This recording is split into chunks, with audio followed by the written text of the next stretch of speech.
It started with a discovery that didn't make sense. Investigators found a body buried on a remote ranch in northern Mexico. At first, that wasn't unusual. Then they kept digging and they found another. Then another, until it became clear this wasn't a single murder. It was a mass grave.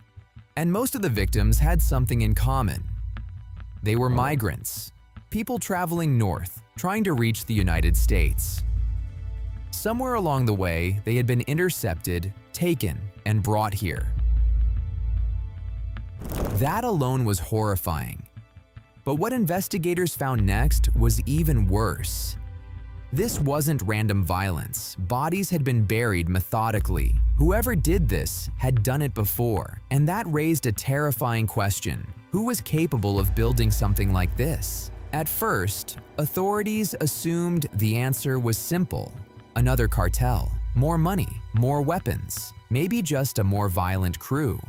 But that explanation didn't last long.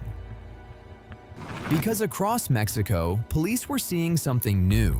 Gunmen weren't just attacking, they were operating. Highways were blocked within minutes. Convoys were ambushed with precision. Police stations were hit from multiple directions at once. And when it was over, the attackers vanished. Fast, clean, organized. This didn't feel like ordinary cartel violence. It felt trained. Witnesses noticed the difference immediately. Men took positions without being told. Vehicles stopped exactly where they needed to. Teams moved like they'd practiced it dozens of times. No hesitation, no wasted motion.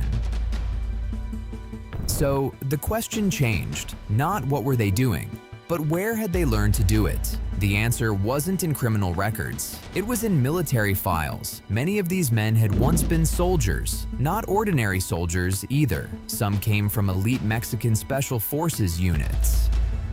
They were trained in urban warfare, intelligence, and tactical operations. They already knew how to run ambushes, how to control territory, and how to disappear before reinforcements arrived.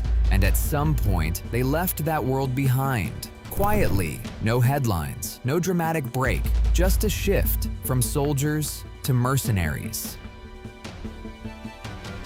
By the early 2000s, they were working for the Gulf Cartel, and that changed everything because cartels already had money, territory, and influence. What they lacked was discipline. Violence was common, precision was not. So the Gulf Cartel made a strategic decision. Instead of recruiting more street gunmen, they recruited trained soldiers, men who already understood command, structure, and pressure. At first, their job was straightforward. Protect shipments, guard territory, eliminate threats. But they quickly became much more than bodyguards. They improved every operation they touched. Routes became safer, hits became cleaner, territory became easier to control. What had once been a cartel was starting to resemble something else. An organization built with military logic. And one name kept appearing over and over again: Los Zetas.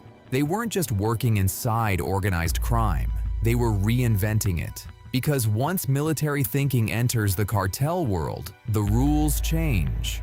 Operations become systems, violence becomes strategy, and power becomes far more dangerous. What began as a solution for the Gulf Cartel was rapidly becoming something much harder to contain. And in the next chapter, Los Zetas stop serving the system. They begin taking it over.